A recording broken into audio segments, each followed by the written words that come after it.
Hello again, and welcome to our webinar, Who's Hiring in Financial Media and Conversation with B2B Media and Trade Publications.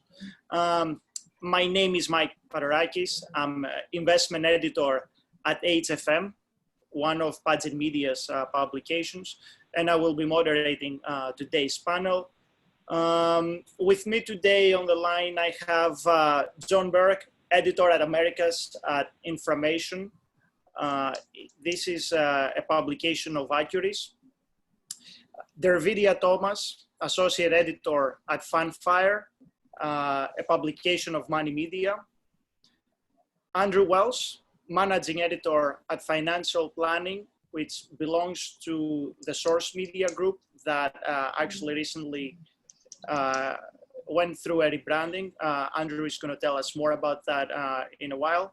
And Chris Witkowski, editor at PE Hub, a PEI media publication.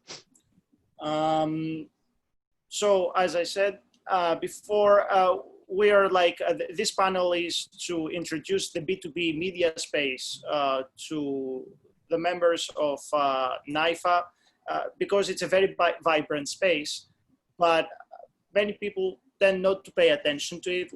Everybody's familiar with the big names in the financial press, from the Wall Street Journal to the Financial Times, Reuters, Bloomberg, you name it.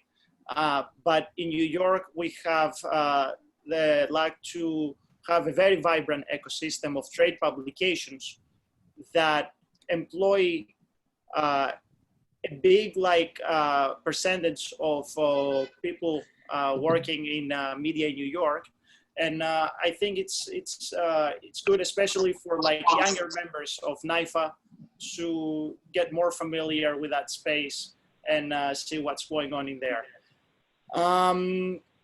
I would like to ask the speakers to introduce themselves, to say a few more things about themselves and their roles at this company. So shall we begin with Jon? Jon, want to start?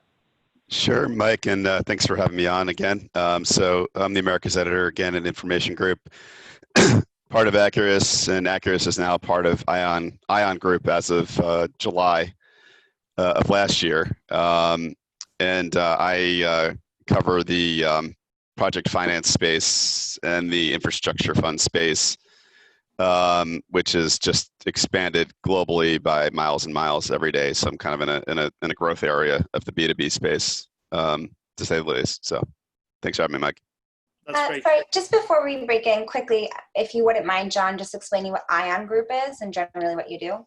Oh, Laura, you were waiting to hold that. You were waiting that question. You were waiting. No one asked, so I think it's relevant.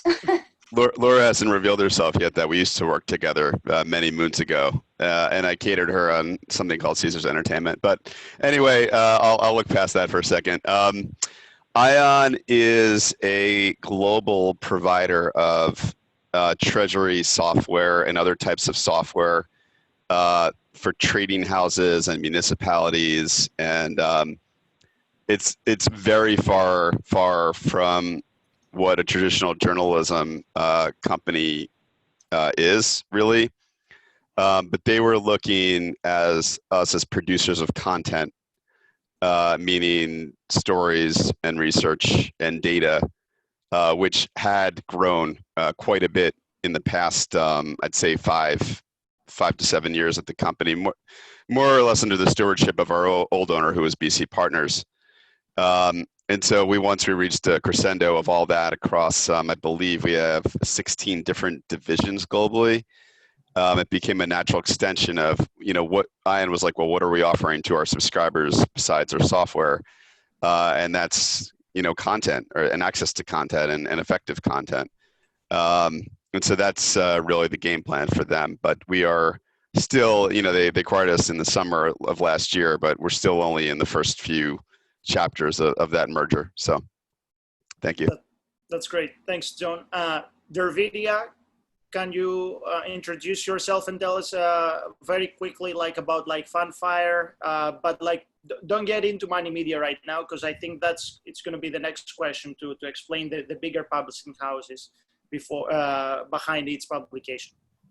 Great. I'm Davidia Thomas. I'm the associate editor at Fundfire, and Fundfire covers institutional asset managers and those that cater to institutions and high net worth investors. So on that beat, I cover operations and technology. Perfect. Andrew? To meet you guys, I'm the managing editor of Financial Planning, which is a publication owned by Horizont. We used to be called Source Media, but we rebranded earlier this year. I think we'd been Source Media for like 16 years.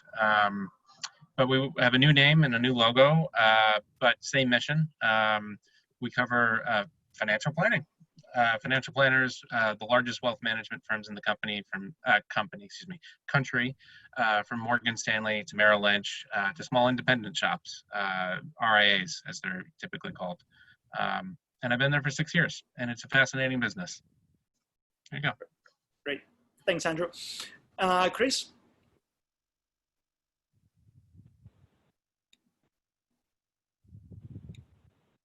I am the private equity editor for a company called Buyouts Insider. And in that role, I oversee a few different publications, including something called PE Hub and a publication called Buyouts. And these are, we have a mix of subscription publications and also free publications. We have newsletters and print magazines. And so it's a pretty robust editorial operation. We are owned by a bigger company called PEI Media. I won't get into that whole thing. We were bought out in April of 2019. And in my role, I'm an editor, a manager, and also a daily reporter. That's one thing that I strive to never lose, at least at this point in my career, is the reporting side of things. So I feel like if I ever lose that sort of reporting side of the job, then I'm not going to like it. So for now, I'm hoping to be able to stay as a reporter and an editor. So that's what I do. That's great. Thanks, Chris. And a quick word about like my publication. I'm an investment editor at HFM. HFM is a group of publications actually that focus on the hedge fund space. Specifically, my role is covering institutional investors and how they're allocating their money to hedge funds, and coordinating all the investor coverage and how this is published at our various publications. The next thing I would like to ask each one of you now is to actually say a few words about the mother companies that actually own these publications, because HFM is the flagship brand of a company called Pageant Media. No one really knows though Pageant Media anywhere besides like very specific circles. They know HFM as a publication in the hedge fund space, but we also have a publication that is called Fund Intelligence that focuses mostly on the retail investment space. We also have like publications focusing on real estate, and Pageant Media is the umbrella company that includes all these different publications.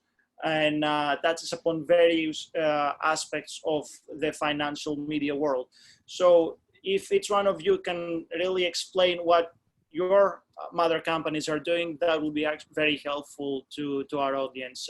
Chris, do you want to take that first? Sure. So my company had been an orphan for a while. We started out within Reuters for many years, and I joined Reuters way back. And we were carved out of Reuters by a holding company, and that the holding company held us for about 2 years, and then a private equity firm bought us and sold us, and then now we're owned by another private equity firm, which is Bridgepoint, and they're a massive firm over in the UK and Europe. And so our parent company is called PEI Media, and PEI Media covers the private markets, private equity being perhaps the major part of that, but also private real estate, private infrastructure, private debt, private credit, that kind of stuff, even private agricultural investments, which I don't understand, but it's fun to listen to the reporter talk about pigs and things like that. So that's the parent company. That happened in April of 2019, and so even now we're still sort of getting used to the culture. PEI is a London-based company, and Buyouts Insider has always been really, out of New York and very North America focused. And so there's an international mindset with PEI that is something that we have had to get used to over on the buyout side and the PE Hub side. And also, there's just also different approaches to the job as well. I think just sort of different philosophies about how to approach the job. And so all of those things, it's all kind of a growing and a learning experience. But one thing that we were very happy about on my team was to find a stable home, because we were sort of bouncing around for a while. Always with our subscription numbers very strong. We have a strong audience. The audience, wants our content. We know the industry as well as anybody. We're able to break stories, provide analysis, do features, even investigative stuff, all of that kind of content, including podcasts and videos, everything. But to be able to find a backer that sort of understood our mission, understood the industry, understood that journalism itself is important. That was great. So, getting used to the merger, but it's great to have a parent that understands the mission. And so we feel like we're in a good place, right now. That's great. Thanks, Chris. Andrew, financial planning is only one of the publications in your group. People might be more familiar with American Banker. Correct me if I'm wrong, though. Can you please tell us more about? Yeah, so the history predates me, but it was basically a collection of different trade pubs, which I think were owned by Thomson before the Reuters combination or whatever. But anyway, it got spun out. It was owned by a private equity firm. I joined it in 2016. 2016. No, sorry, wrong year. 2014. Financial Planning is one of the flagship publications. That's the one that I'm the managing editor of, but the company owns quite a few, including American Banker, which is focused on banking, Accounting Today, focused on accountants, Bond Buyer, focused on muni bond markets, and so on and so forth. It's basically a collection of publications focused on different professional groups within financial services, but sort of splicing and dicing it different ways. So you might have come across one of our publications without ever realizing that it's part of the overall company, which is, I imagine, true for a lot of, in fact, probably true for a lot of B2B companies. Great. Dervidia, can you tell us more about Money Media, or is it called actually Money Media anymore, or is it FT Specialist? Because Money Media is part of the Financial Times Group. Yes, Money Media is still alive, as the name. So Funfire is one of 10 publications within Money Media, which is a subsidiary of the Financial Times that's housed under a group called FT Specialist, with some other specialist titles. So we have publications within Money Media that cover retail mutual funds, institutional, corporate boards, financial advisors, and we have some very new publications that are growing that deal with the insurance industry, and the newest one is dealing with the healthcare industry. Great. Jon, can you tell us about Actuaries? It was known a few years ago under a different name, if I'm not mistaken. Yeah, the evolution could take up this entire hour, so I'll try to summarize it as best as I can. But we were called the Merger Market Group. Back a decade ago, we were three verticals, basically, Debtwire, Merger Market, and Deal Reporter globally, covering fixed income, equity, and arbitrage. And as we expanded kind of through, we were past 2010, 2011, we just started acquiring titles. Information Group was one of those titles. I was with Debtwire at the time.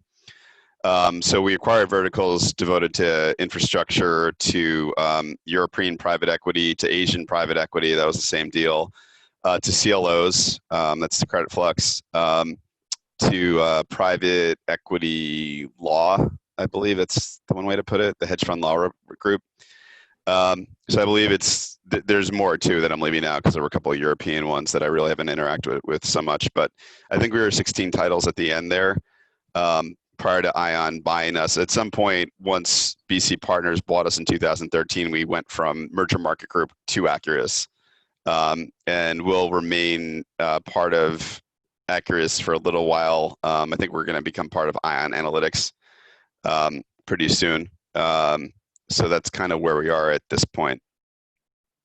And if I'm not mistaken, I think that buying Accurus cost Ion approximately 1.7 billion, if I'm not mistaken.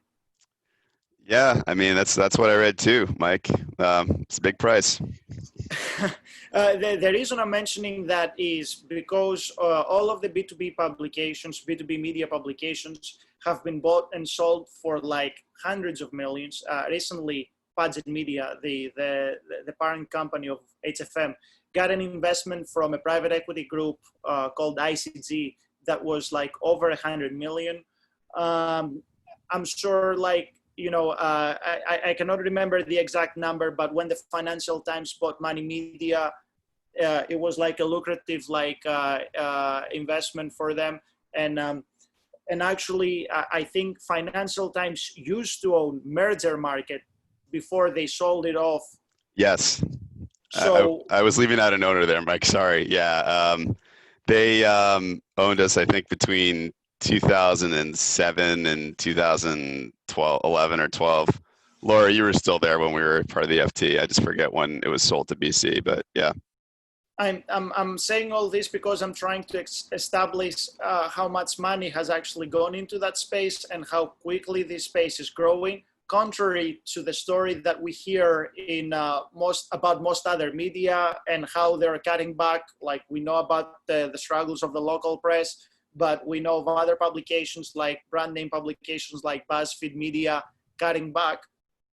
This is not necessarily the true for B2B media. Of course, I don't know how things are right now with the pandemic and everybody working from home, but that's going to be my next question. If like these publications keep expanding, they keep like looking to hire people. Jon, how's Accurus? You know, I think honestly, I couldn't really give you the most complete picture about hiring right now. I think because we're all sort of learning each other, meaning the two companies. You know, and you know, I wouldn't even use the term hiring freeze necessarily. More like understanding what the future needs of the company are. And unfortunately, we're still in that process. You know, I pointed out before at the top about combining a software company with a journalism publication. So right then and there, you realize there's going to be a lot of cultural issues that just need to work out, and they're just going to take time. And I think we're really in that phase right now, truthfully. That's great. And that's not to say there'll be future, you know, needs for hiring, and it'll come at some point in the near future. It's just we got to figure out what those needs are. So. And I don't mean to put anyone like on a tough spot or anything, because it's a very weird, like, I don't know how to properly describe what everybody's going through, how everybody we're going through that. And obviously every company has taken a step back trying to reassess and figure out things forward. But I was asking that in case anyone wants to share if they have any immediate plans for hiring or such, if they want to say so now, that could be of particular interest to our audience. Otherwise, let's perhaps discuss when people are looking for a job and they're applying to these B2B media companies, what's the process? Dervidia, can you tell us about like Money Media? Do you accept applications via LinkedIn, via a different platform, or do you have recruiters? The people you are looking for are like senior reporters or more entry level. Please do explain to us the process, including if you have stuff like a writing test, everything that can be actually helpful to our audience now. So I'll start off by saying that we are still hiring. We've had to reprioritize our hiring a little bit to focus on those publications that are growing. So some of the newer publications like the P&C specialist that we're trying to build up. And I think we are currently looking for a reporter there, and we're looking for a managing editor on the health pay specialist title as well. The Financial Times website has a list of all of the positions that are open. And typically, I can tell you my experience, I submitted my application through FT website. I mean, there's also a page on LinkedIn that the Financial Times has with all of the listings if you're looking for them there. But you would submit your application through the FT site. You do a writing test before you come in. I had, I think, about 2 rounds of interviews. I met with my direct editor. I met with the associate editor and the senior editor, and had different, and with different people within the company. And I had to submit references and the usual stuff. That's great. That's great. Chris, can you tell us about PI Media, or if you are not very familiar with their processes yet, about like the buyouts group? Yeah, and I've hired a few people now under PEI. So first of all, we are hiring again for probably specific roles. We were on a very aggressive growth trajectory before this happened, and we were hiring like crazy on the editorial side. That probably has slowed a bit, though there are open roles that we are looking for still. And so the way to apply is either through any of the sort of job aggregators. I'm always looking on journalism jobs and LinkedIn and places like that. You can also just apply directly to me. All my contacts are out there. Or you can apply through the greater PEI organization. And that's pretty much how people have come in. I also get a lot of people through references through organizations like this, and of course my journalist contacts, you know, over the years in the city. That's probably the best way to find folks. But it is I agree with something you said a few minutes back, is that it is a good time to be a B2B journalist right now, even though the broader media landscape looks pretty ugly. And in fact, now with the downturn, many jobs look pretty ugly. Content, B2B content right now, like our traffic and our subscription renewal rate, all that kind of stuff, all those numbers are very strong because I think because people are home, they're reading, they want to see what their peers are doing. They're looking for great content. So like right now is a great time to be a B2B reporter, I think. Great point, Chris. And I should say about like Pads Media in general, we were in a very aggressive like hiring trajectory, like just before the crisis. We've reassessed like a bit of our plans lately without really holding back much, but we're still trying to figure out what we're doing. Like we want to be much more careful, otherwise the company is growing. But you're right that it's an exciting space to be.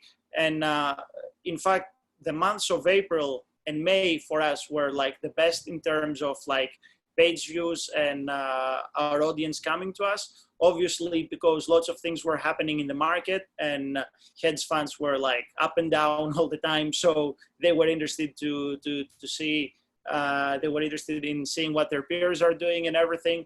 So it's a bit of a weird situation. On one hand, like everybody is like locked at home, but in terms of us, except for our events business, everything else is doing exceptionally well, simply because interest in stories has increased.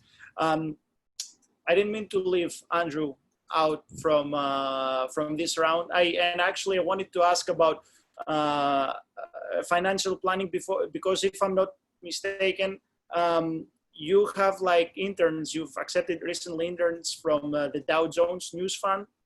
Is that correct, Andrew? So I was just wondering about your hiring process and how you go about like recruiting people. So yeah, we do actually. We're very lucky to have a summer intern who is very talented and a real pleasure to work with. In terms of hiring, I don't think it's any different than anywhere else. You know, in terms of going through the process, in terms of the things that we would prioritize, it would be the same as any other newsroom. You know, we want journalists who are accurate, who can write on deadline, who can master a beat. And I think that's all kind of, you know, it's not an alien world, B2B, right? I mean, it's just like if you were going to be, I mean, I compare it to like local news. Like if you're going to go work for whatever, I don't know what the newspaper is in Albany, New York, but you know, you'd want to learn everything about Albany in order to be a good reporter for the Albany, is it the Times? I forget what it's,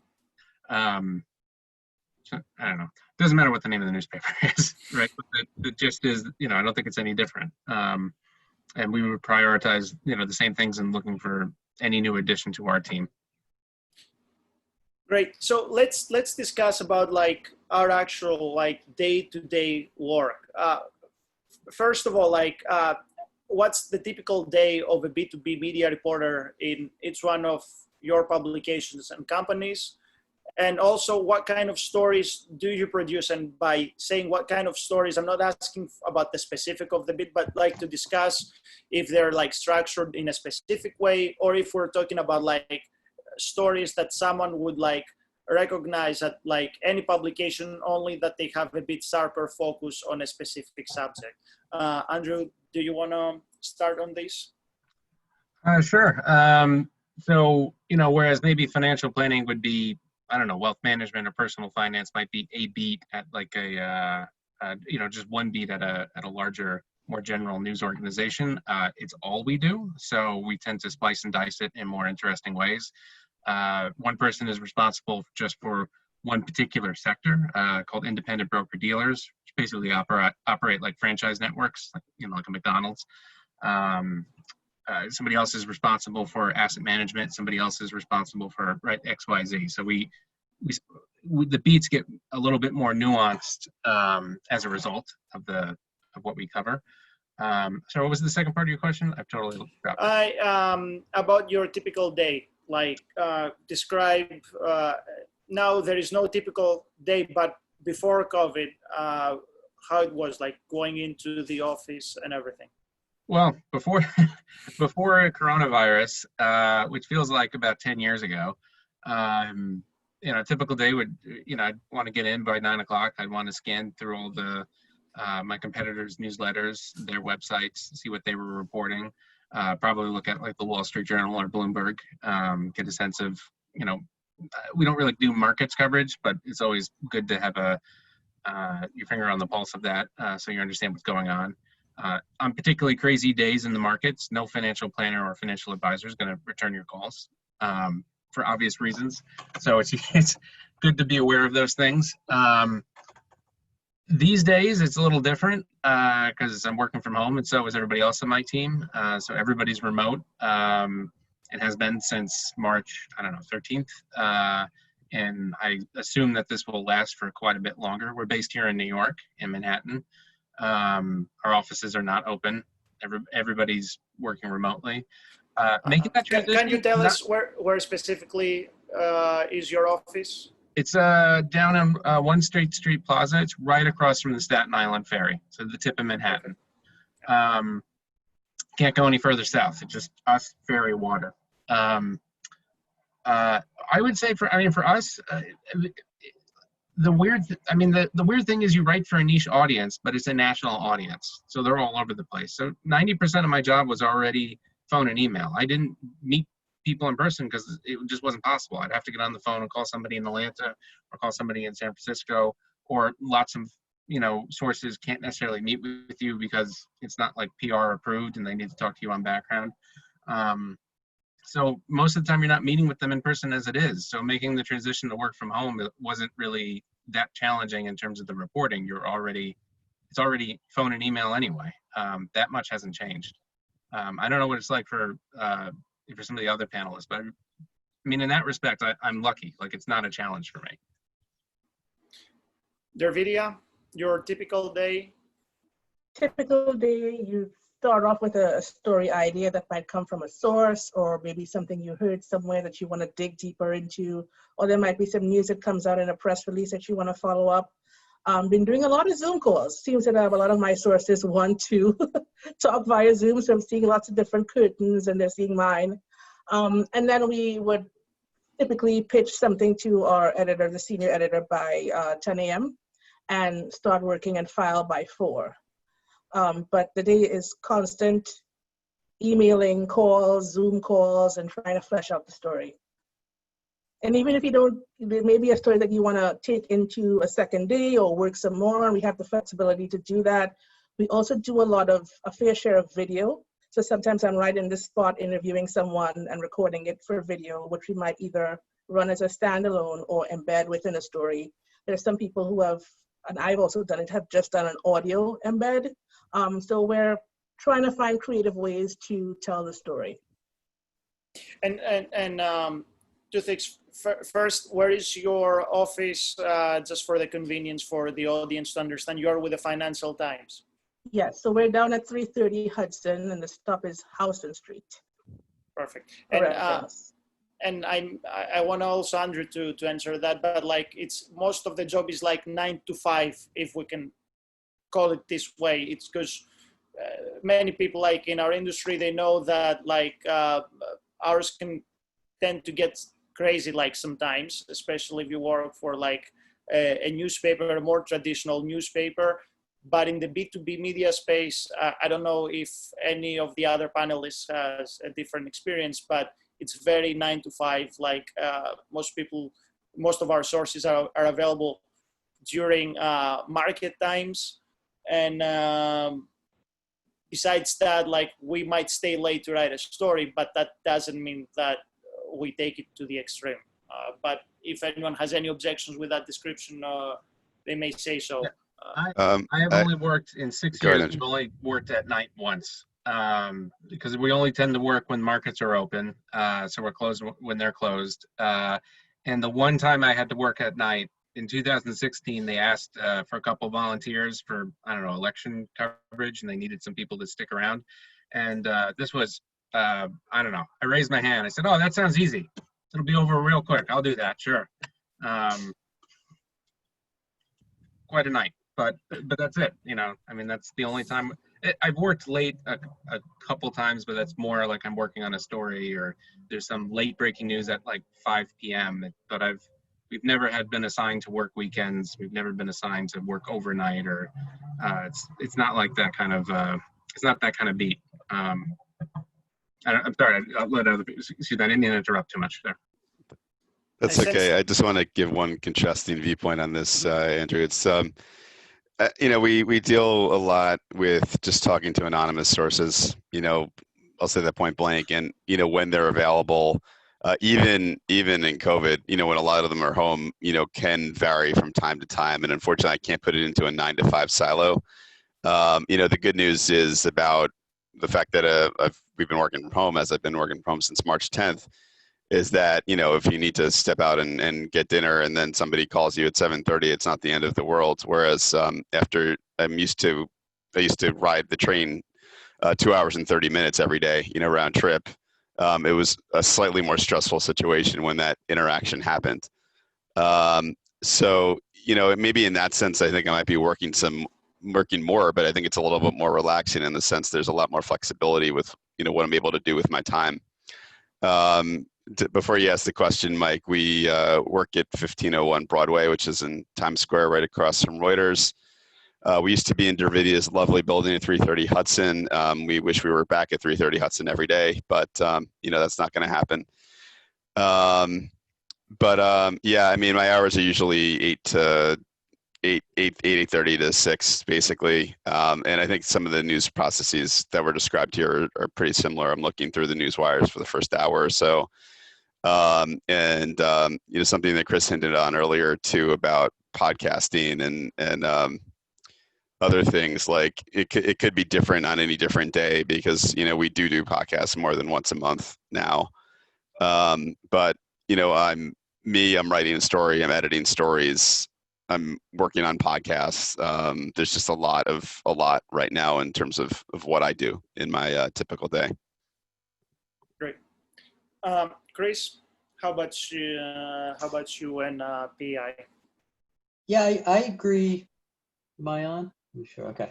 I agree with John. Our hours are kind of all over the place, and I think that's a function of a lot of our news process is dependent on sourcing, and so really it's up to when the sources can talk to us.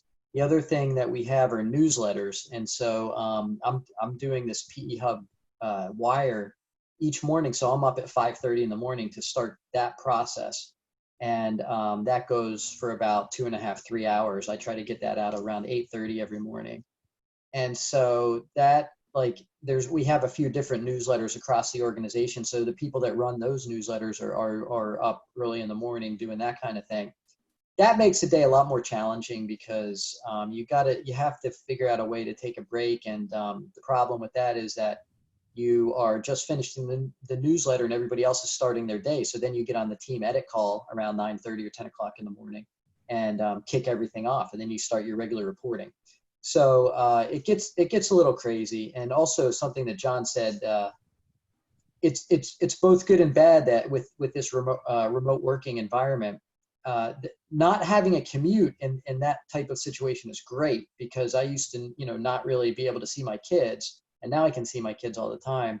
On the other hand, I find myself working all the time, no matter when, no matter what time of night, weekends, it doesn't matter. If a source is available, they'll make themselves available on a Saturday, and I'll make myself available on a Saturday, because it's just like, what's the difference? We're sitting in the same room that we've been sitting in for 3 months. Great.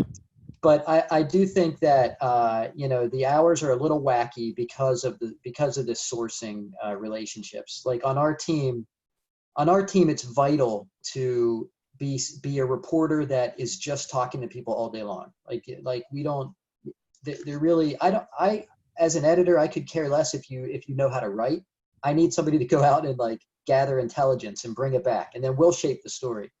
But it's vital that reporters on our team form relationships, whether it's around like fundraising or M&A, like healthcare M&A or whatever it is. They know all the bankers, they know all the private equity people, they know all the lawyers, etc. And so that's not for everybody, but the reporters that do it are great. They get great scoops, but they sort of have crazy hours because it's true that a source might only be available like 8:30 at night. So what do? You have to talk to them. I see.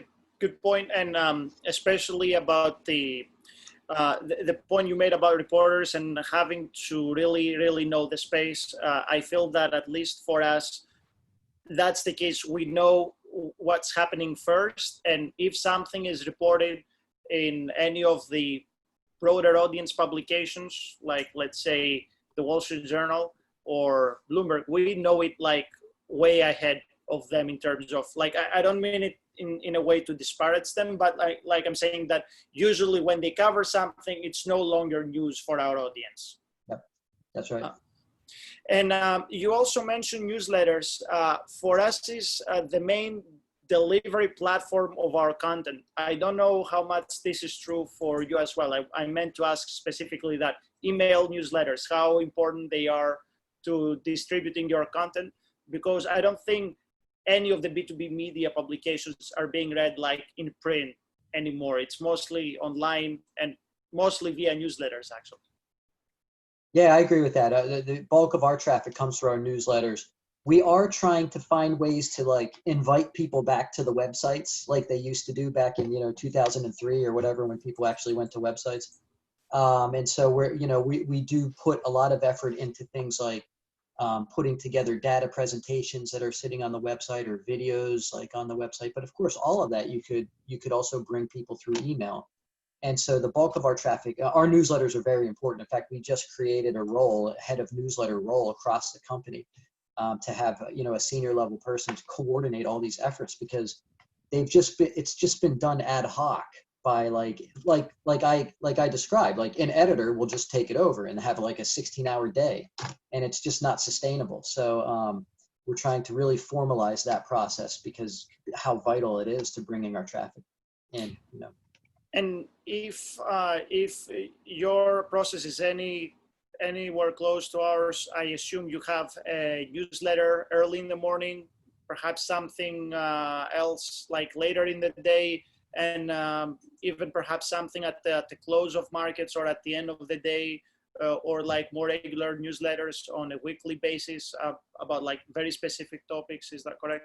That's right. That's right. We have our sort of main broad newsletter, this massive audience, which is a PE Hub Wire, and that goes out at 8:30 every morning. And then we also have sort of subscription newsletters for just the subscriber audience, and those go out at a different time during the day. And of course, then we also have like weekly newsletters. We have like healthcare M&A newsletter that goes out on Thursdays and things like that. And also there's a lot of plans for like creating more newsletters because we love it. So yeah, it's all over the place. Andrew, how many newsletters do you have? Because I know that you have at least a couple of those. Yeah, I mean, it's similar for us. It's newsletter traffic. I mean, we have a print magazine that goes out every month, but it is not that's not the main thing. It's not what we talk about. It's not what we think about. It's all, the digital newsletters. That's what we talk about day in, day out. What's going to lead the morning one? What's going to lead the afternoon one? Then we have some like topical ones that are more specific to like tax planning or retirement planning, or more specific aspects of the profession. But it's newsletter. That's that's like our bread and butter right there. Their video. So there are two publications that I believe do print publications that they cater to board directors. And the rest of the publications are email newsletters. And we send out, Funfire sends out its first newsletter at 7:45 a.m. And then we have a second newsletter at maybe around 2 or 3. It's a reminder email with the morning's headlines. The orders flipped a little bit. And then I think we aggregate some of the content for, like, say, top stories on a Friday, and a newsletter just for high net worth investors or just for institutional investors on a Friday. I see. And Jon? Yeah, we are all online for everything. I think because information was one of the newer kids on the block, we've had to, we previously, Debtwire and Merger Market in particular, had specialized in real-time alerts to readers every time a story went out. Information was not like that, although we've now started, I think I've started creating some optionality around that. Like some of the bigger stories, we'll just send out a real-time alert. But previously, they were used to receiving like a daily bulletin, like every morning around 8 a.m. Of that previous day's headlines. And we still do that somewhat, but now every time I kind of see a bigger, better story, I'll just send it out right at that moment. We're in a 24-hour news cycle now, so it really doesn't matter. So I see. That's great. Just for the record, we had a weekly publication and many 6 or 7 other monthly publications broken down by subject matter of coverage in the hedge fund space. Now we've merged all of them into a single mothership called HFM, which is like monthly only, even though we're not exactly sure how many people are actually going through the print edition. But it seems that for some, it's like a prestige publication to have, simply because of the brand and because some of the audience might be older and prefer to still get something in print. But otherwise, 99% of what we do goes out via our newsletters first in the morning. We actually are lucky to have our headquarters in London, so people will produce the early morning newsletter versions there. So by the time we get up, our colleagues have already done that. And then during the day, we're going to be producing like more specialized newsletters along each specific subject. I wanted to ask a quick query, just out of curiosity. Are you actually expanding your newsletters? Are you sending more? I think ours have been pretty stable since I've been there, but we probably send, 3 a day, maybe 4. Yeah, 4, I guess. It depends. We started like at the beginning of the pandemic, we started sending a coronavirus newsletter that we actually scaled back recently. Like it came out like in the middle of the day, but now we find that practically every story is a coronavirus story. So it doesn't quite make sense for us to do it in a different way, but we have so many different newsletters that we launch and relaunch based on what our audience wants. We are very extremely careful to make sure that people get exactly what they want. And now we experiment with the idea that people are going to make their own custom newsletters. So they won't have to bother with our editorial preferences. They are just going to get the news that they want. We haven't expanded on Funfire either. We still put out breaking news alerts, but we've been doing that even before the pandemic. What I wanted to actually ask next is, because each of these companies has like multiple publications, how siloed each one of you are in your publications? Do you have the opportunity to work with sister titles? And also, what are your opportunities to grow within your organizations? I can speak for Padgett Media and say that because the hedge fund space is like very particular, we don't tend to work so much with our sister titles because it's not extremely relevant to our content, but when something's relevant, we're going to share these stories. But otherwise, being part of the same newsroom, we're very close to each other. People are working together side by side, so there is this collegial atmosphere. But I'm wondering about your companies. Jon, do you want to take this one first? Sure. Well, I'm not going to be humble here. I can say I broke down the walls before people knew the walls were there, I think. I was brought up at the company covering distressed debt for DebtWire. It was like a single thought, a single concept. I woke up every day. I talked to angry hedge fund people who had already had their fourth cup of coffee by the time 9 a.m. rolled around.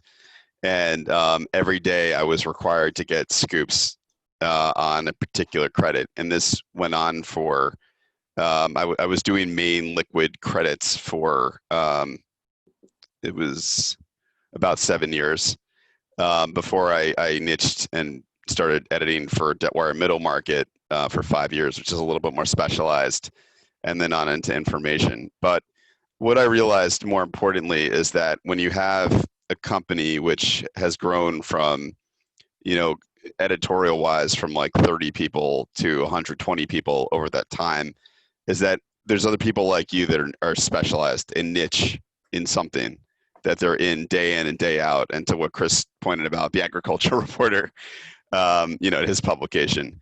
And so it's incumbent upon you, because you're trying to get a win for your company, really, that to recognize the situation, to say, okay, I'm covering, sorry, Laura, I got to bring up casinos again, but you're covering a casino company and you're covering it through the eyes of some hedge fund guy who owns debt in a casino company.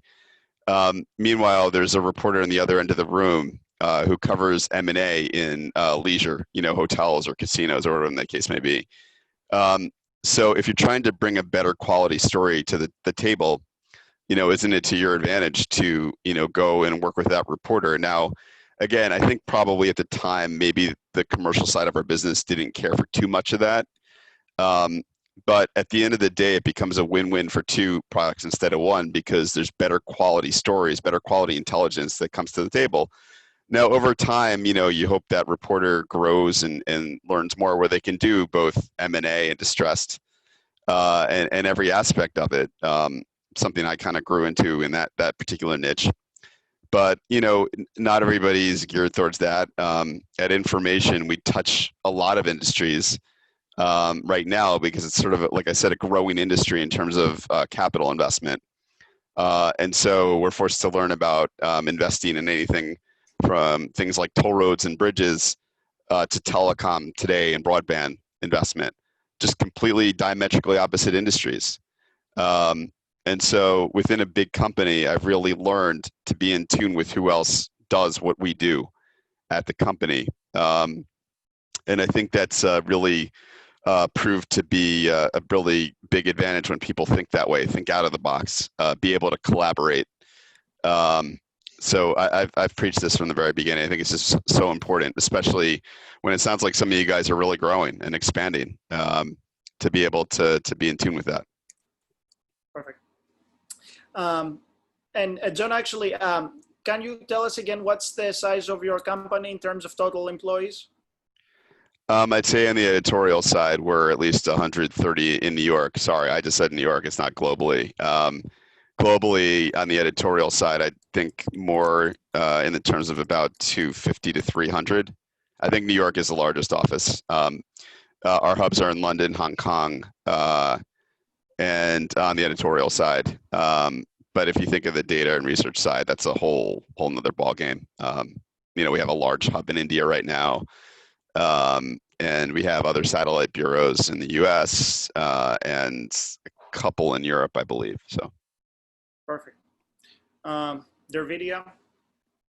I think most of our collaboration comes from sharing information.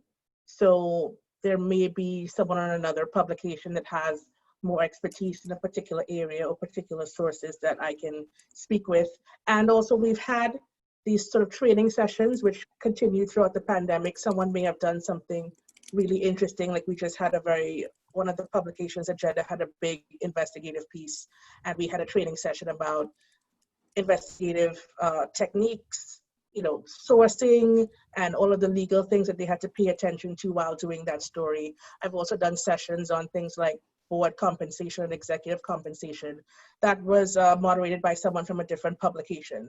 So there's a lot of information sharing, not so much co-bylined, but you can get help from people who know different things. There's a report that we do for the FT 400, where there is some collaboration between publications to put that out. I think that's the extent of it. Perfect. Chris? I'll say that just as a human being and professional reporter, there is a tendency, including with myself, to hoard scoops and especially protect sources, secure your sources, and don't let anybody touch them. And you know, that is definitely something that happens, you know, within our company, and it's something that I don't necessarily think is a bad thing, because I want every one of my reporters to have a great, vibrant network of sources that will talk to them and only them, and I'm fine with that. And you know, of course, yeah, sharing that source could be a breach of trust, and so you know, you don't want to ever see that. So I will say that there's probably a bit of that protectionism that goes on among the reporters. However, there are definitely opportunities to collaborate, and sometimes you have to force yourself, or you have to kind of gently ease reporters out of their shell to work with some of the other publications. And this was especially challenging after we were bought out by a competitor. I mean, we competed head to head with PEI. And so there were names of reporters who I used to go after and try to beat to a story, who all of a sudden now I'm working side by side with. And so that's a little strange. And it's taken some time to get used to, instead of like competing and trying to beat that reporter, call them up or Slack them and say, hey, you know, I'm hearing this, but I don't have enough sources on it. What are you hearing? Or maybe you can talk to your network and find out a little bit more. And actually, something John said, I think you said this, John, that ultimately it's a win for the organization, not just for you and your ego. And like that is sort of the greater good, that you've shared your scoop. Now maybe you have a double byline, but ultimately as a company, you beat the Journal, you beat Bloomberg, you beat whoever. And so you know, there is that goal, but it has taken some time in my personal experience, and I do think that there's a tendency to protect sources and scoops and things like that, and I don't necessarily think that's a bad thing. And also on the other thing, if there's room to grow, I just will say that yes, in my organization there has been room to grow. I have grown since the buyout. And I've seen other of my colleagues. In fact, one of my reports has moved up to manager. And so I don't know if it's because we're sort of PEI has been growing very aggressively, but they're very happy to have sort of people with great ideas or like talented people not be content in their roles. They're very happy to have people who are always kind of looking upward or looking to move forward. So at least for my organization, that's true. How many people in total, by the way? Well, on the editorial side globally, there's somewhere around 120, globally. As far as the entire company, I wish I actually don't know. It's more than that, but I know editorially globally we have 120 or so. I know for us about like across like everything, it's 300 and something, the entire Pageant Media, but that includes both editorial people and sales, events, all sorts of functions that we do.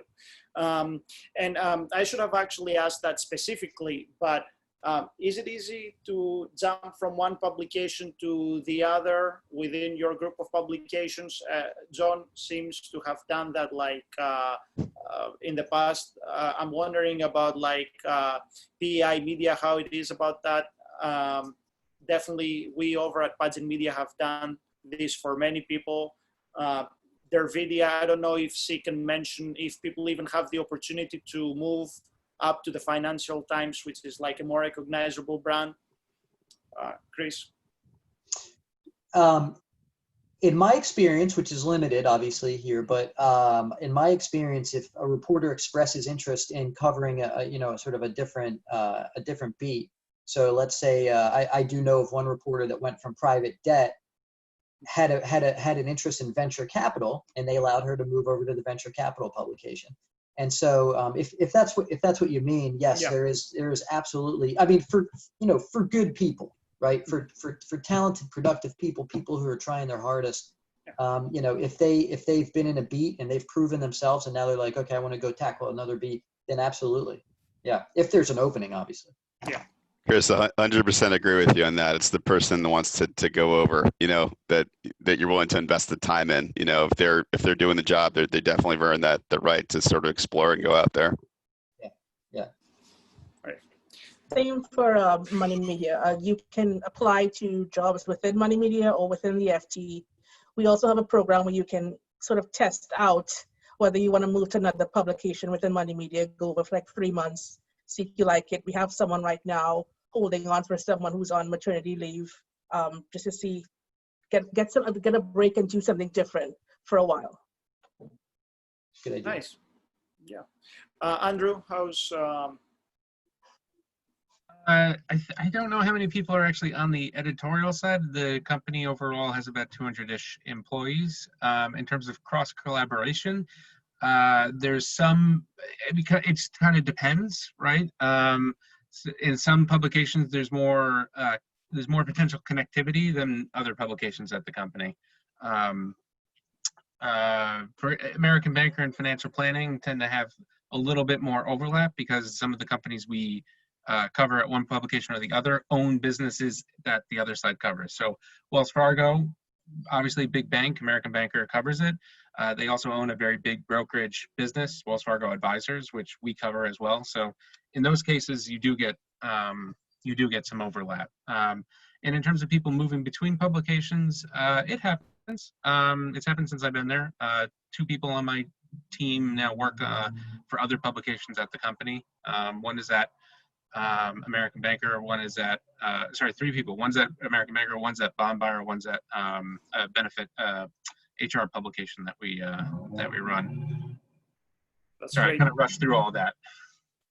Yeah, and I said at the beginning of the discussion that this would actually last for only 45 minutes, but now we're close to the hour mark actually, and we have some really interesting questions from the audience.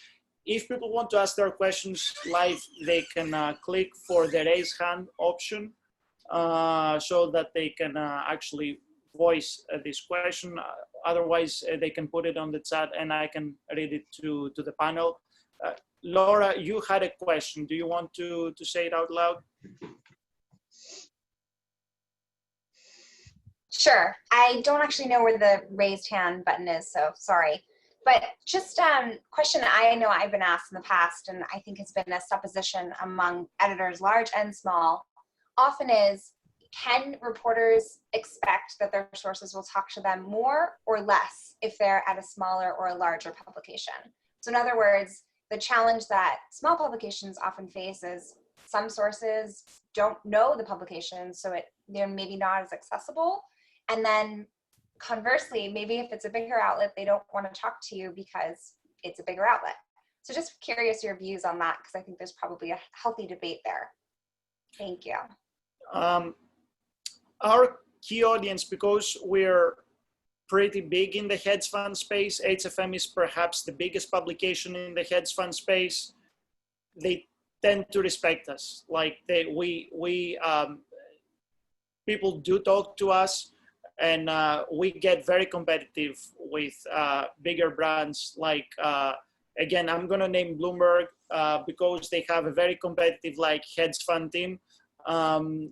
When we talk to our sources, we expect to actually get the scoop first, and we are pretty aggressive at actually getting the scoop. So people talk to us and they want to be mentioned in our stories when, of course, this is possible for them and they can discuss whatever they want to discuss. So I would say that when it comes specifically to the hedge fund space, our very focus, yes, people tend to talk to us, although I suspect that the big name managers, they prefer to be quoted in the big name publications rather than us, but like 90% of the industry is going to talk to us and they want like to be in our stories. Chris, I suspect that this is the case as well with private equity investors and PE. Yeah, I'll say that I've had experience somewhat on both sides. So a long time ago, I was at Dow Jones Newswires and then also at Reuters. And I don't think I've ever had as great access as I had at Dow Jones for whatever reason. Everybody would call me back all the time, no matter what. Reuters was a little bit different, but still pretty open like that. Now with PEI and PE Hub and buyouts, you know, it's hard to say because like I've built my source network over so many years that, I mean, these are people that I know and are going to call me back or email me back, no matter what, and are going to talk to me first. But that's perhaps not quite a fair comparison because I have younger reporters who are just coming in and they do have a tough time with access. And like, they might be chasing a story where, you know, if they wait too long, a day or two, the PR might decide to go to the Dow Jones and say, we're gonna give it to Dow Jones quickly before you know, this other reporter gets it. So I do think that you know, access can be a little bit tough on a trade pub, but I also think that it depends on the reporter. There are reporters in my organization that, you know, any source in that industry is going to go to them first. And there might be a rare time when that firm wants to just get that massive exposure in the journal. Like they're going to shoot for the front page of the Wall Street Journal, and that's what they're going for, and nothing's going to change their mind. But for the most part, you know, those reporters have the contacts. Those contacts are going to talk to them first. So I think it depends on the reporter, actually, in a smaller organization. Andrew? I was going to say, well, so I agree with that.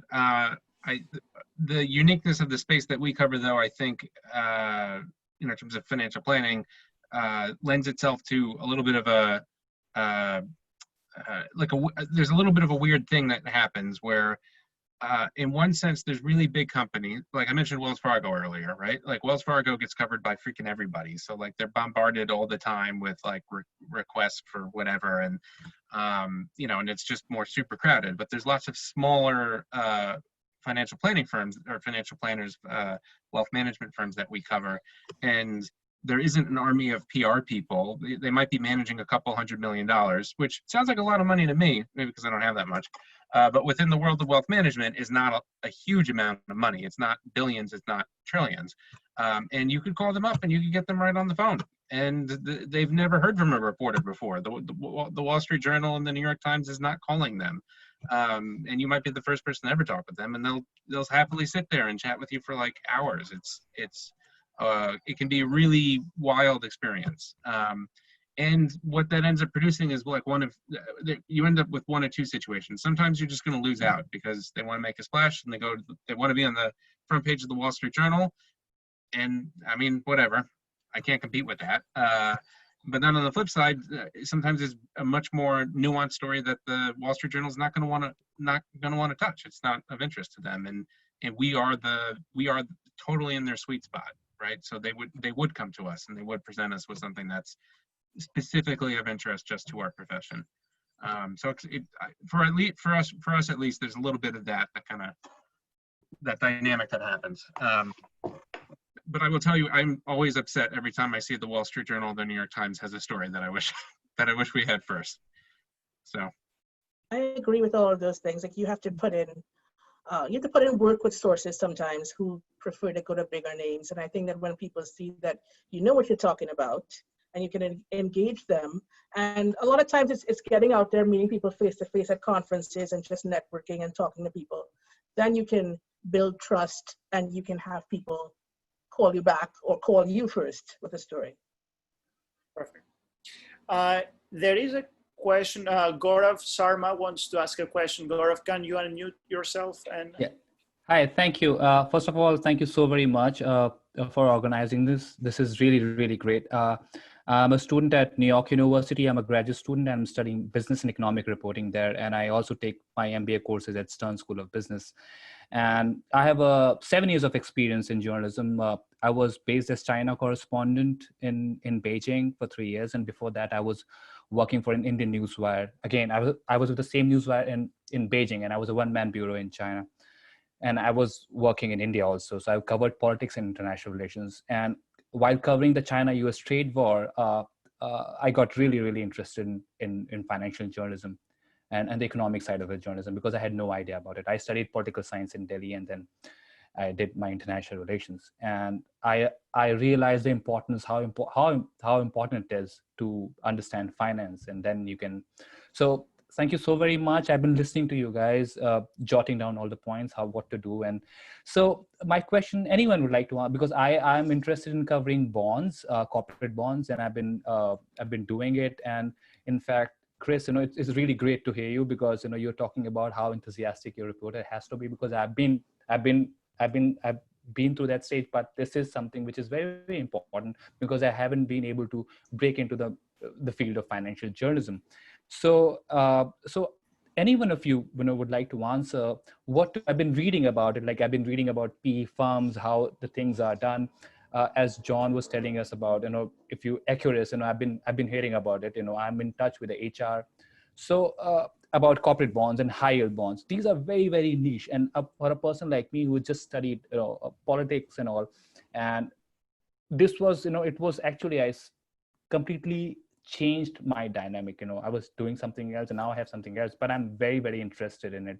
So I'll be happy to hear from any of you, if you can just address my questions. So how to break into it and how to make it and how I can excel in it.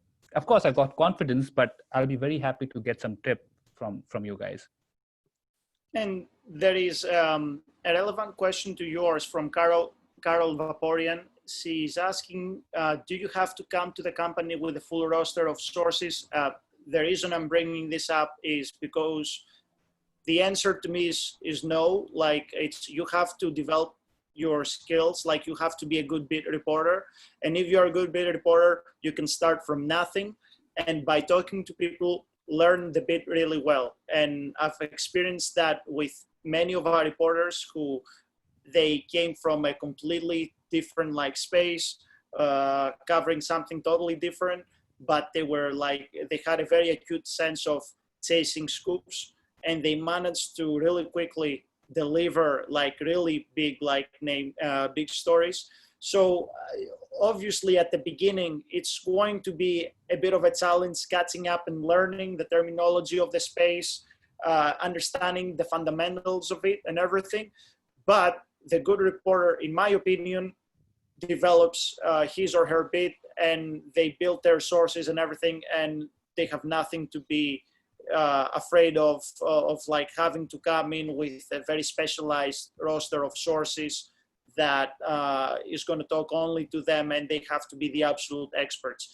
There are some cases where like people who have worked before at hedge funds, they apply to our publications, but we've seen with some of these people that they actually lack actual reporting skills and writing skills. And these are like the important like skills that you need to have to progress as a journalist. I'm not sure what the rest of the panelists are thinking, if that's true in your bits that you focus on. Chris, like private equity, is it something extremely specialized that a newcomer cannot learn? So I'll try to address both of those questions. So the second one, I agree with you. No, and I think somebody who is coming with a portfolio of or a Rolodex of sources, that almost is more common for like somebody going to one of the majors, you know, like a Bloomy or the Journal or Reuters, like that. They are generally looking for sector specialists, you know, or subject matter specialists. For us, for me personally, I'm really just looking for somebody who is going to come in and just kill it, you know, just be on the phone, just be, when we used to be able to go out and go to the office, like be meeting people for drinks and coffee and just be constantly building a source network. That's the most important thing to me for a young journalist. And so if I can get a sense of, you know, somebody is going to come in and do that, then that's the person I'm looking for. And of course, you know, I mean, there's other things that I look for, but like that, to me, like that curiosity, that persistence, that is so unbelievably important. And I say that, and I'm stressing that because I've also seen people who don't have that and who are intelligent and who like seem like they're going to do a good job, but like don't have that weird, like innate, like journalistic curiosity that I guess not everybody has. And they haven't really worked out that well. So that's really important to me. The first question, how to break into it, like that's a tough one. I mean, I would say that there's a lot of internships out there. Number one, if you're still in school. I can't remember if he said he's still in school, but yeah, I'm still in school. There you are. This Okay. time I was, to be very frank, we have a curriculum, and then we are part of this. We have to do internship because these are credit courses. But this time all the internships have died. So I got one, but I couldn't get it. So in fact, John, I was very much interested in Accurious, but I think your group canceled the internship because, you know, it was not possible to have interns. So I was in touch, you know, your HR also came to our school, and I was very much interested in. So yeah, so that's why I'm saying we are still trying, because most of the internships dried up this time because of the coronavirus. Another thing that you might be able to do is, if you can find sort of the right subject matter, is look for freelance opportunities. That's one thing that I'm sort of always on the lookout for, and other people in my organization are always on the lookout for, are freelancers.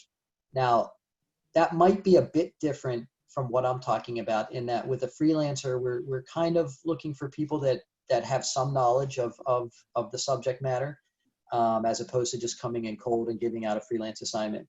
However, if as you say, you sort of understand the bond world and corporate bonds and things like that. So maybe that's something to target, are publications that cover the debt side of the world, and see if there's any kind of freelance opportunities, and in that way be able to build some clips, you know. Got it.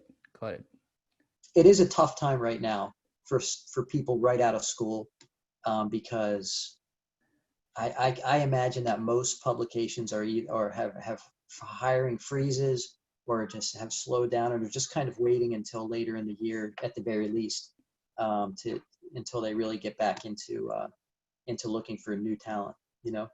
I just wanted to ask my last question. Like, I don't know, Chris, if you also sponsor international students visa, because I'm not from America, so so I just wanted to know, because after hearing you, I've been reading about PE and buyouts also, but yeah, so I just wanted to know if I apply as an internship, or like if your company also sponsors international students.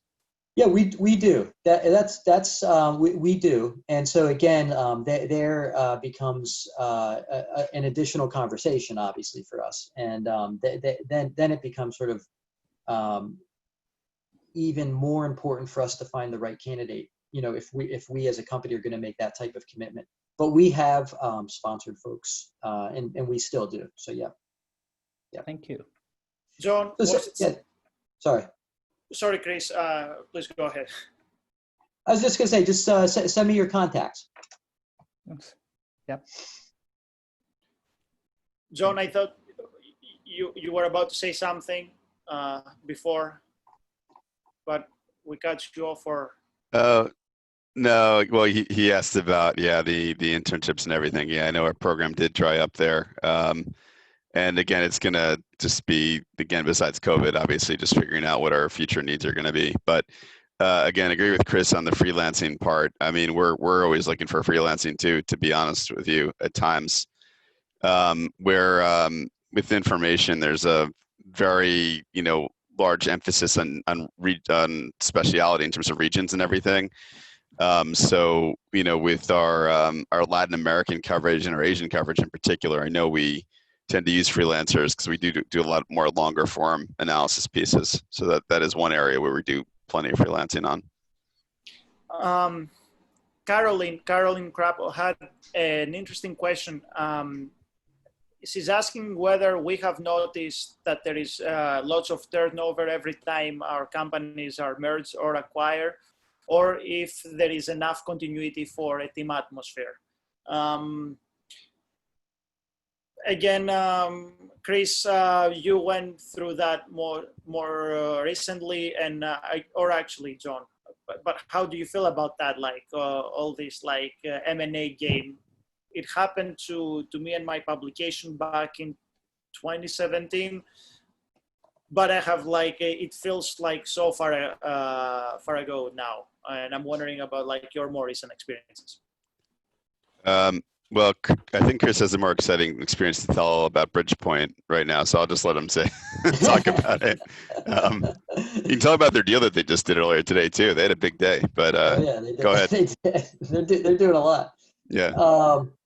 That's the good part of the private markets of a private equity is there is no matter what's going on in the broader market, private equity has an enormous amount of unspent capital that's just sitting and waiting. So it's a sort of a good industry to be covering.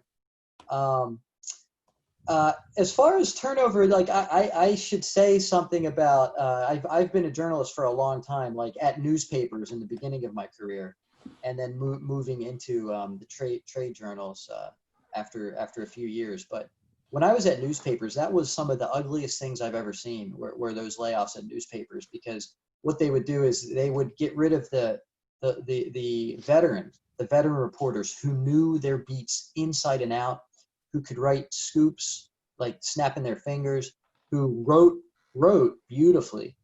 And these were our mentors when I was just coming out of college. And those were the people that were just cut, without remorse in these layoffs. This was the early 2000s.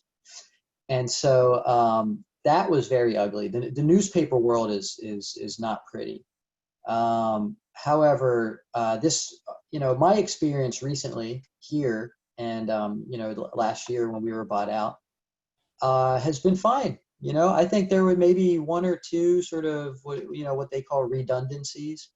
But that was about it. There was no mass layoffs. There was really no turnover. There were some people who decided to leave because of the transition, because of the culture shock, I think. But as far as them coming in, they came in and they bought us because of the people, because of the talent, because of our knowledge of the industry. And so they weren't, their plan was not to come in and cut us out, cut that talent out. They bought us in order to continue to produce our content. So in my experience, it's been fine so far. And just to clarify about Padgett Media, for as long as I've been with the company, the company keeps growing, like adding more people. We haven't like experienced any like layoffs. Of course, like people have left like over the years.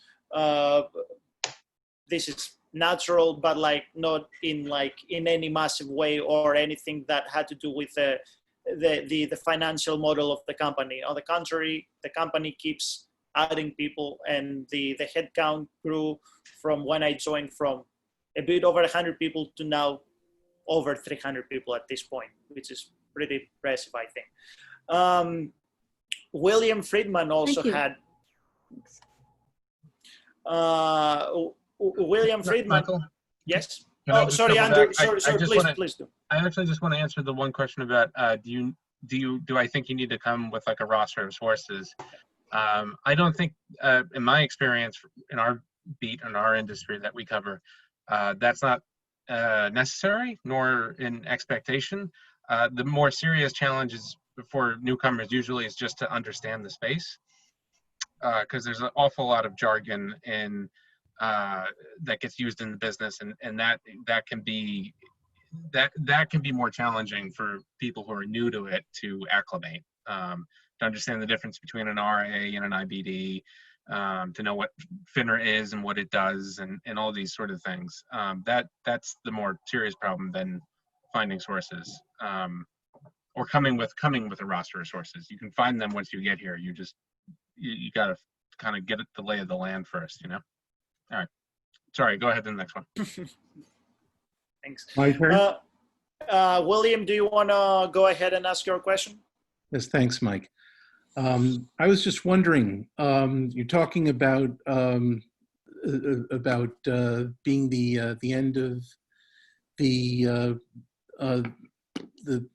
editorial industry where you're actually adding staff. So I'm just trying to understand, who are these people you're hiring, and specifically, I'm wondering what proportion of your new editorial hires are over age 50?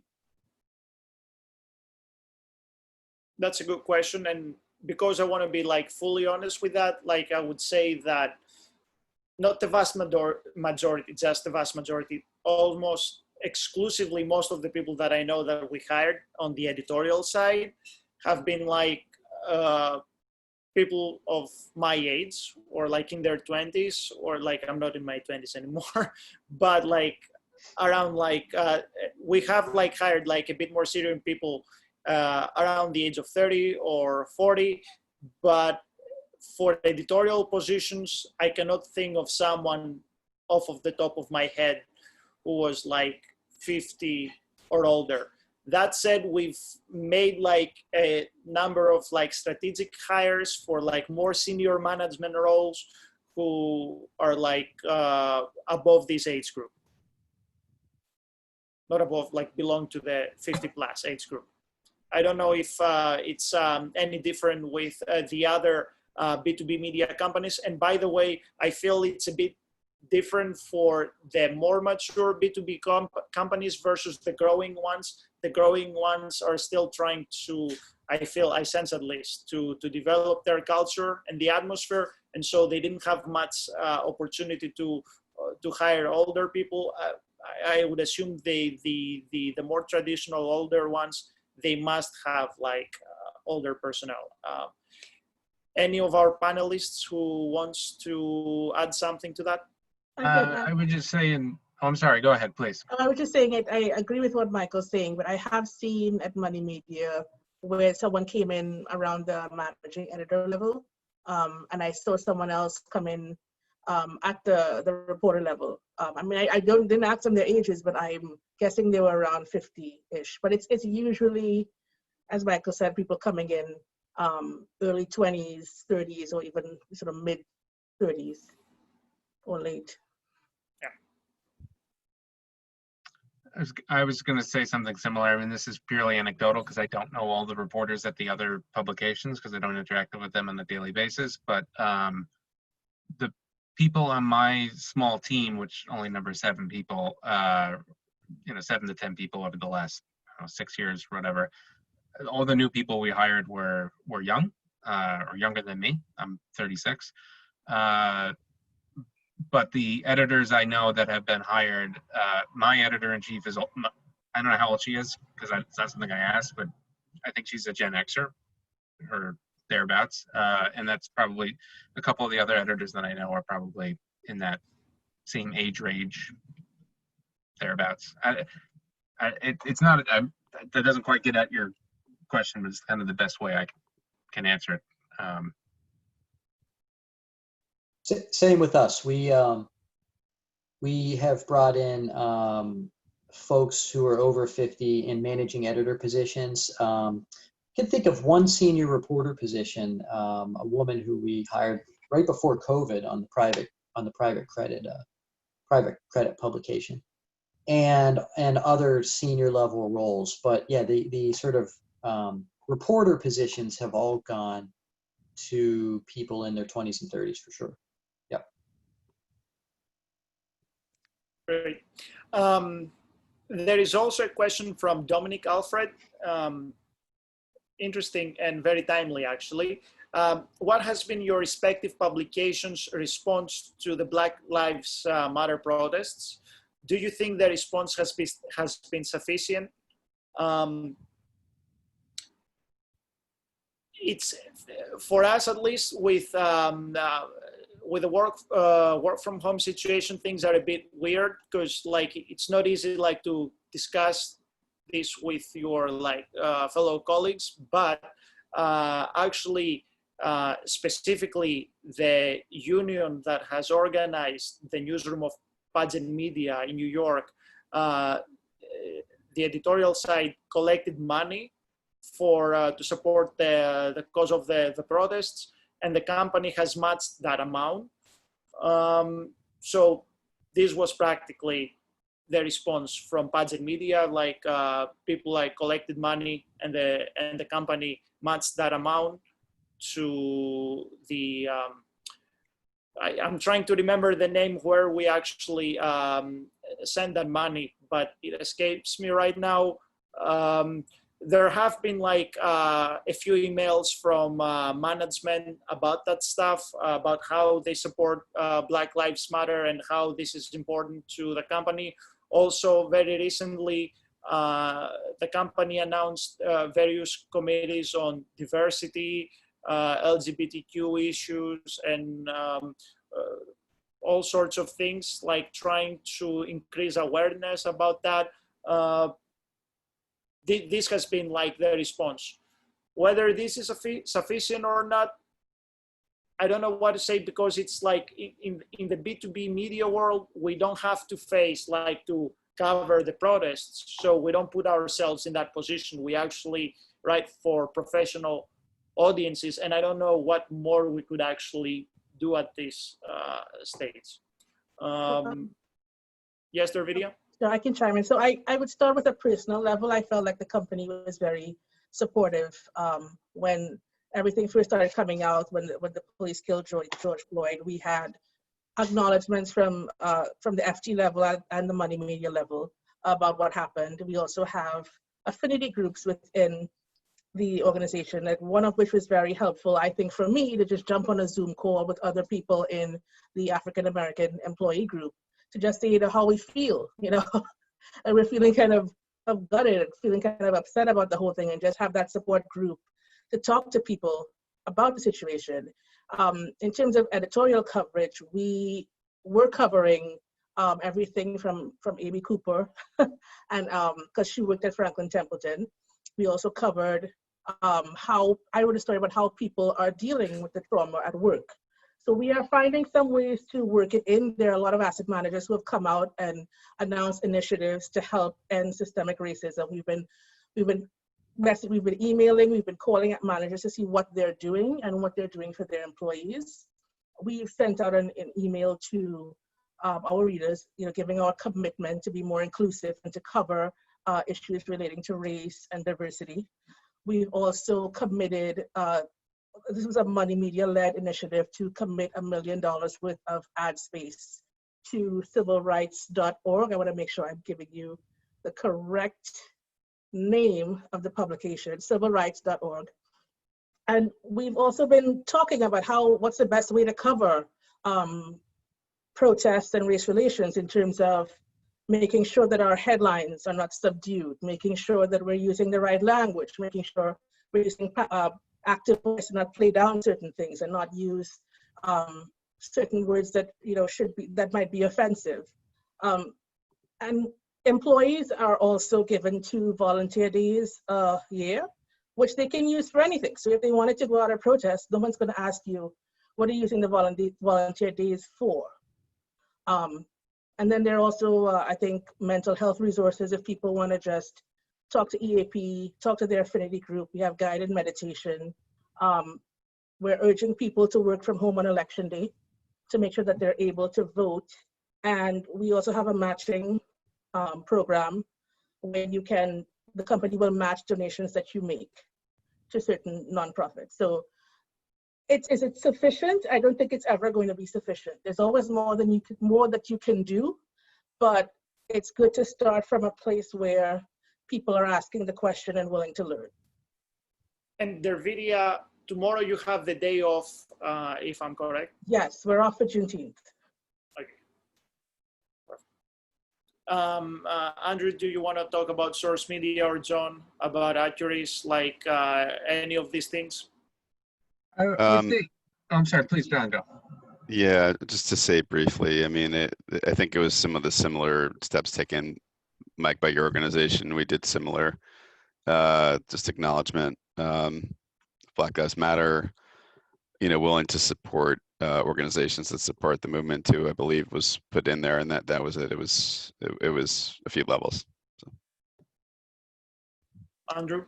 I would just from the reporting standpoint, we've tried to find like appropriate angles for us to cover within the space that we cover, right? Like, how does it affect the profession that we write about, the industry we write about? But it's also been a topic that's like not in one sense, it's not that new to the space. Like Wall Street like the profession we cover has long had a problem of a severe lack of diversity and inclusion. Which is something that we've covered since I've been there, in multiple articles in multiple respects. And